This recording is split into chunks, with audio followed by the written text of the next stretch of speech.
I'm Ella. I'm 27, work as an IT manager at a top tech firm, and I pretty much live at my desk. So when my friend Laura dragged me to her birthday bash at some fancy downtown restaurant, I had no idea my night would start with a splash, literally. Stepping out of the taxi, ready to maybe enjoy myself for once, I was met by a wall of muddy water. Some guy in a fancy car thought the puddle next to me was perfect for a splash scene straight out of a movie. My brand new dress took the hit, soaking up the murky water like a sponge. Fantastic, I muttered, glaring at my ruined outfit. Hey, I am so sorry. The driver, a tall, rugged type with a messy head of hair, jumped out, looking more horrified than I felt. He approached with his hands raised as if I might smack him with my purse. You've gotta be kidding me. Look at my dress. I snapped, too shocked to accept an apology. Lara, ever the peacemaker, rushed over, stifling a laugh. Ella, meet Darren, she said, barely keeping a straight face. Darren, this is Ella, the birthday girl's very best friend who you just drenched. Darren winced. Great first impression, huh? He said with a crooked smile that was probably supposed to be charming. Let me make it up to you, dinner, on me, to start with? Because you've got a tab running for ruining dresses? I shot back. Lara nudged me, giving me a give him a break look. Come on, it's just water. It'll dry, Lara chuckled, linking her arm in mine and leading me toward the entrance. Darren followed, looking genuinely apologetic and slightly amused by my fiery welcome. Inside, the restaurant buzzed with Lara's other friends, but she steered us to a quieter corner with a clean, dry table.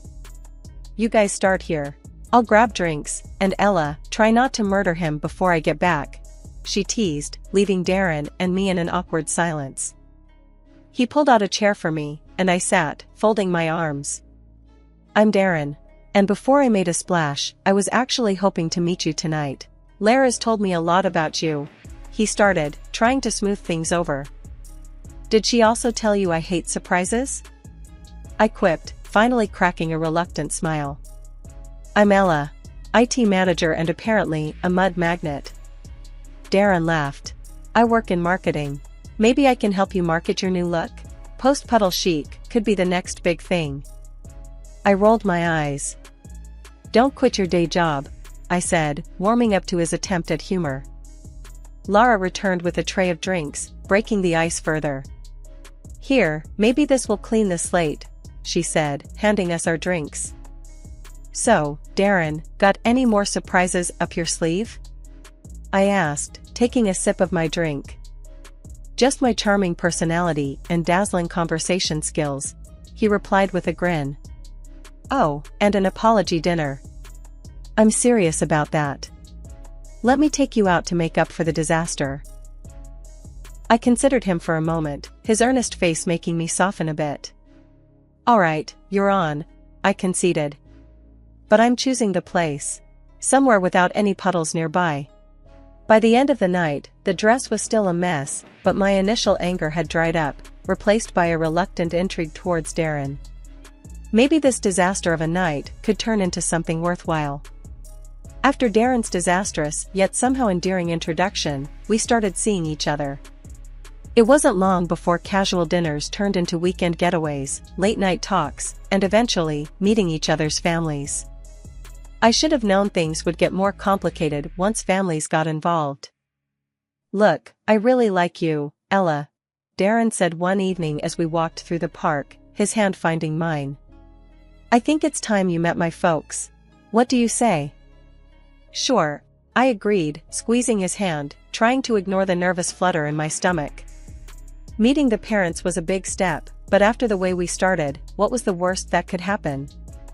The day arrived, and Darren drove us to a modest house in the suburbs.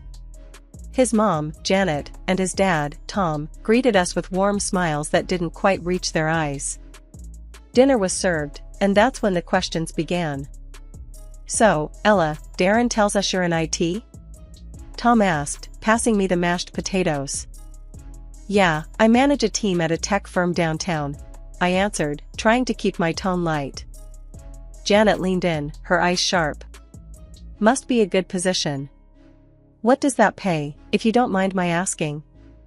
I choked on my water a bit. Well, it's enough to keep me busy and out of trouble, I joked, trying to dodge the question. And your family? Do you support anyone? Janet continued, her gaze fixed on me like a detective interrogating a suspect. Just my aunt, I replied, feeling my cheeks heat up. She raised me. I help her out when I can. That's very noble of you, Tom noted, his tone suggesting he was sizing up my financial worthiness rather than my character. I changed the subject, talking about a recent project at work, but the vibe had shifted. We left soon after dessert, and I exhaled a breath I didn't realize I'd been holding. On the drive back, I mentioned the interrogation to Darren. Your parents have a lot of questions about money, huh? Darren shrugged. That's just how they are. Always planning, always calculating. Don't sweat it. I decided to call my Aunt Tessa later that night to unload. Ella, you need to watch out, she warned over the phone after hearing about the dinner. People who start with money questions never stop. They're marking you. Aunt Tessa, they were just curious, I guess. Darren says it's normal for them. Normal? Honey, there's curious, and there's nosy. And those two sound like they're planning to spend your money, not get to know you, she cautioned, her voice stern with experience. Months passed, and Darren's charm outweighed my reservations. When he proposed, it was sweet, simple, and in the same park where we'd decided to meet his parents. Marry me, Ella. Let's start our own family tradition, he said, his eyes hopeful. I said yes. The ring was beautiful, and the moment felt right. My doubts about his parents lingered, but love, as they say, was blind. As I prepared for bed that night, Aunt Tessa's words echoed in my head, mixing with Lara's. A knot of worry settled in my stomach, but I pushed it aside. Darren was worth it. His parents, well, I'd cross that bridge when I came to it. But deep down, I knew that bridge was coming up fast, and I wasn't sure I was ready for what was on the other side. Wedding planning kicked off at full throttle after Darren popped the question. I was over the moon, busy choosing flowers and tasting cake samples. I expected it to be stressful, but fun. What I didn't expect was how quickly the red flags would start waving, not just fluttering in the breeze. One evening, as we sat down with our laptops to budget our expenses, Darren looked unusually tense. Ella, I've got to tell you something, he started, avoiding my eyes. My job's been a bit rocky lately. I might not be able to chip in as much as I wanted for the wedding. I raised an eyebrow, putting down my coffee. Okay, how much are we talking? He sighed, rubbing the back of his neck. I can barely cover the band, maybe. So, what? I cover everything else? The venue, catering, photographer? I asked, my voice sharper than I intended. Darren winced. I hate asking you this, babe. But yeah, I think you'll need to. Just until I sort things out at work. I leaned back, processing. We can downsize. Cut the guest list, cheaper venue. No. Darren cut in quickly, a little too quickly. I mean, my parents would be upset. They've already told everyone. It's got to be good, Ella. My stomach nodded. Fine, I said finally, not wanting to argue. But we'll need to stick to a strict budget. As the wedding day approached, the expenses piled up, and Darren's contributions dwindled. His parents, Janet and Tom, were no help either. They had opinions about everything, from the flower arrangements to the menu, but never once offered financial help or to tone down their lavish tastes. The wedding day itself was beautiful despite the behind-the-scenes drama. I managed to push aside my frustration and focus on Darren, who looked genuinely happy as he waited for me at the altar. The ceremony was perfect, but the reception was where things started to unravel. As we mingled with guests, I noticed Janet and Tom huddled around the gift table, whispering and pointing. Curious, I wandered over. Everything okay here? I asked, trying to sound casual. Oh, Ella, we're just sorting. Some of these gifts will look better at our house, don't you think? Janet said, her voice too sweet. I stared at her, stunned. What? No, these gifts are for Darren and me. Tom shrugged, smirking. Come on, Ella. Don't be petty. We're family now. What's ours is yours, and vice versa, right? I felt my face flush with anger. No, Tom. That's not how this works. These gifts are for us, for our home. Not yours. Janet rolled her eyes. Really, Ella, don't make a fuss. Be gracious.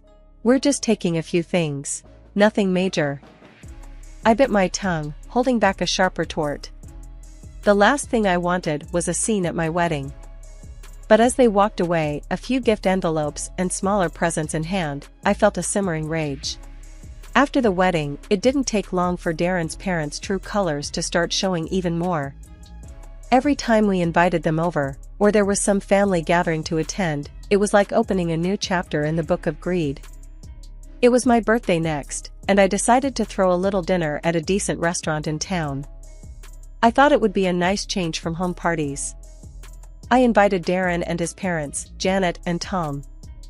I hope this place is okay for you guys, I mentioned casually as we sat down. The restaurant had a cozy vibe, not too flashy, but with great reviews. Janet scanned the menu with a raised eyebrow. Well, it looks quaint. What's good here? I recommended a couple of dishes that were my favorites, reasonably priced and delicious. But, as the waiter came around to take our order, Janet and Tom went off script. We'll have the lobster tails, and oh, the filet mignon. And start us with a bottle of your finest wine, Tom declared, handing the menu back with a satisfied grin. I bit my lip to keep from reacting. That's quite a selection, I managed to say, keeping my tone as neutral as possible. Janet smiled sweetly. It's your birthday, dear. We should celebrate in style. The rest of the evening, I watched as they ordered more expensive items, barely touching them when they arrived. It irked me to no end seeing good food and money wasted like that. On the ride home, I let Darren have it. Your parents, they always do this. They choose the priciest things and don't even enjoy them. It's like they do it just because they can. Babe, calm down. That's just how they are. You know, old school, like to show off a bit, Darren explained, as if that was supposed to make me feel better. But it's disrespectful, Darren. They don't even think about how it looks or what it costs, I argued, frustrated. Darren sighed. Look, they're from a different time. Just let it slide. They mean well. The incident was soon followed by the holidays, which brought their own set of challenges. Christmas rolled around, and gift-giving turned into another display of imbalance. I spent time picking out thoughtful gifts for everyone, including Janet and Tom, ensuring to get them something they'd mentioned wanting. In return, they handed me a clearly last-minute, discounted item, still in the sale bag. Here you go, dear, Janet said, handing it over without much fanfare. I smiled, keeping my disappointment in check. Thanks. I hope you like what I got you, I replied, handing them their gifts, which were more than twice as expensive. Oh, how lovely, Tom said flatly, barely glancing at what was inside the package. The lack of effort on their part stung, especially when I saw the genuine appreciation from my friends for the simple but thoughtful gifts I had given them. Back home, I vented to Darren. It's always like this with them. Expensive tastes when they're spending my money, but when it's their turn, they just don't bother. Darren shrugged, looking uncomfortable. It's just how they show, affection. A $5 scarf from the clearance bin isn't affection, Darren. It's an insult, I snapped, tired of making excuses for them.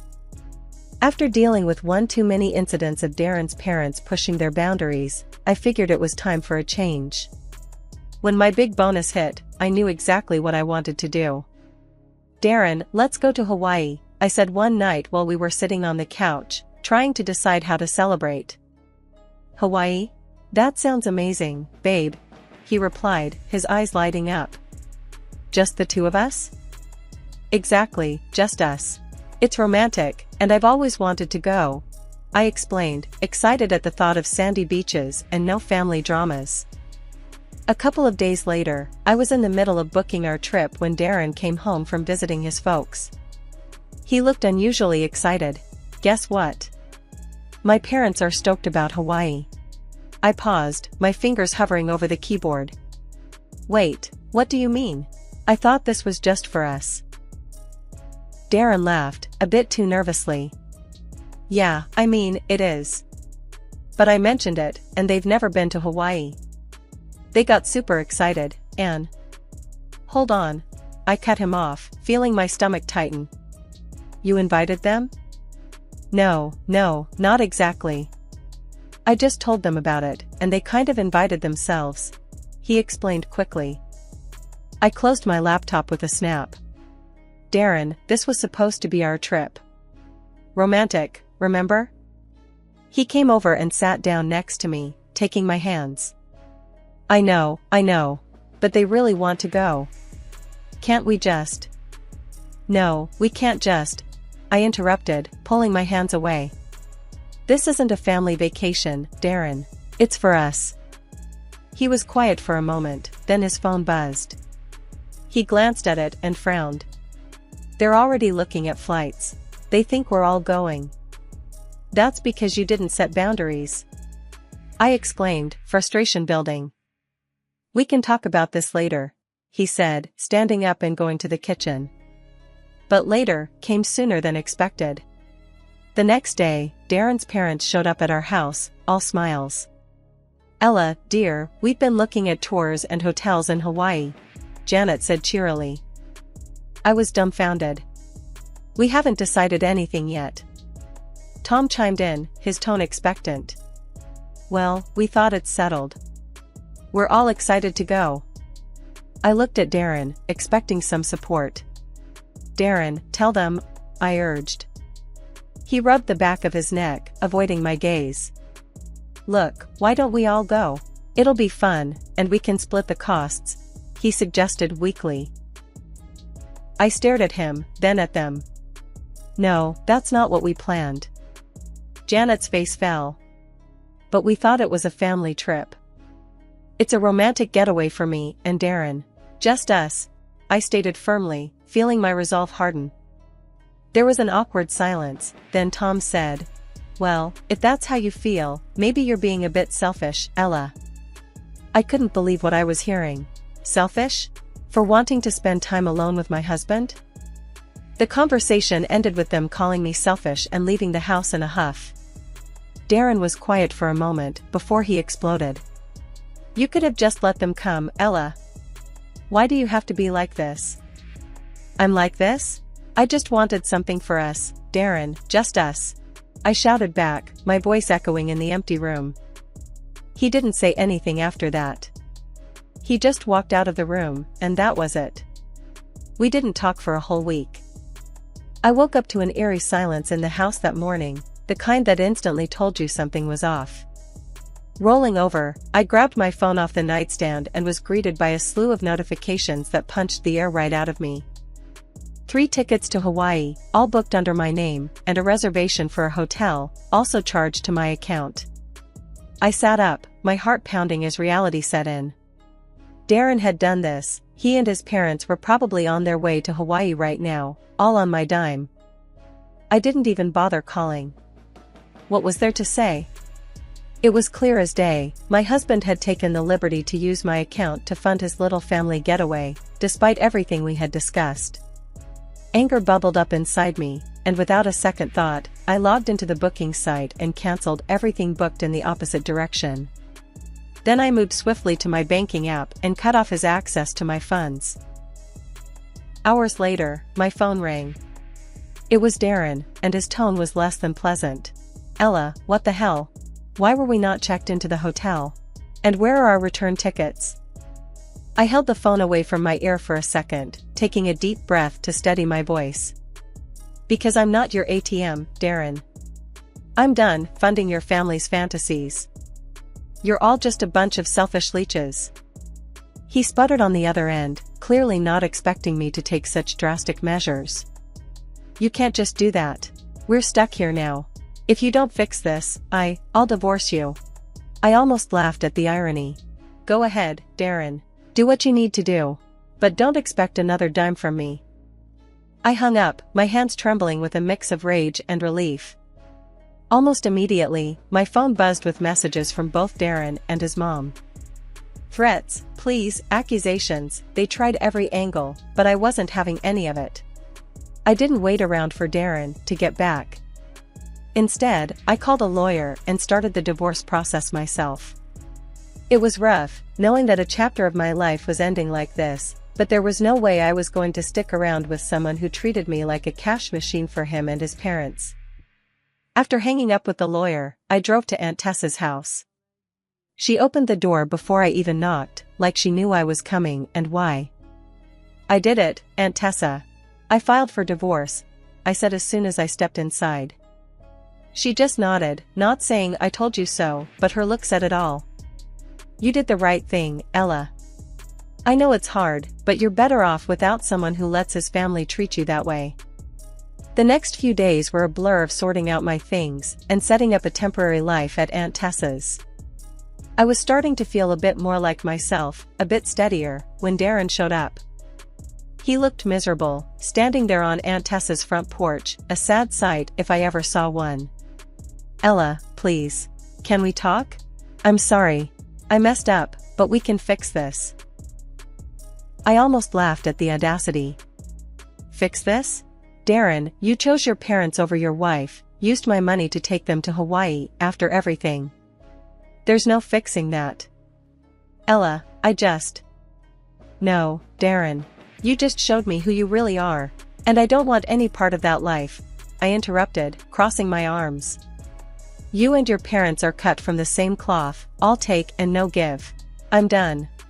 Darren's face fell, and for a moment, I almost felt sorry for him. But then I remembered all the stress and hurt, and the sympathy vanished. I hope you figure out your stuff, Darren. But you need to do it away from me, I added, turning to go back inside. Aunt Tessa was waiting right by the door, having heard it all. She didn't say much, just took my hand and gave it a squeeze. You're strong, Ella. Stronger than you think. 2 weeks after everything fell apart, I found myself sitting in a Stark law office across from Darren and his parents. The air was tense, charged with unsaid things and last-minute pleas. Darren looked worn, almost regretful, but it was his parents who took the lead. Ella, please reconsider this, his mother started, her voice dripping with a sweetness I knew was as fake as her sympathy. We were all so good together, remember? The trips, the holidays. I couldn't help but scoff. You mean the trips I paid for? The holidays where I was treated more like a bank than a family member. Darren's father chimed in, trying a softer approach. We know things got a little out of hand, but we're family. Isn't that worth fighting for? I shook my head, amazed by their audacity. Family doesn't use each other. And this isn't just a little out of hand. You showed me exactly how little you respect me. Darren finally spoke. Ella, I'm sorry. Can't we start over? We can fix this. I looked at him, really looked at him, and saw nothing of the man I thought I'd married. Start over? After everything? No, Darren. We can't. His mother, not used to being dismissed, lost her composure. Because of you, we had to pay our way back from Hawaii. Do you know how much that cost us? I laughed, not because it was funny, but because it was so absurd. Your greed and arrogance got you there, and they got you back. Seems fitting to me. The meeting ended with me standing firm, and them still trying to grasp at straws as they saw their control slipping away. I walked out of the office feeling lighter, as if I was finally shedding a heavy weight that had been pulling me down. After the divorce was finalized, I took one last step to ensure my new beginning was clear of any remnants of my old life with them. I blocked their numbers, all of them. Darren, his mother, his father. No more calls, no more manipulative messages. It was truly over. Back at Aunt Tessa's, I explained everything. She just hugged me tight and said, "You did the right thing, Ella.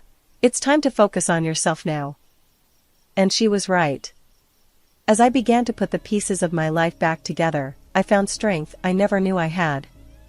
I returned to work with a new vigor, embraced my friends who'd been my support through it all, and started planning for a future that belonged only to me, one filled with possibilities, free from deceit and manipulation.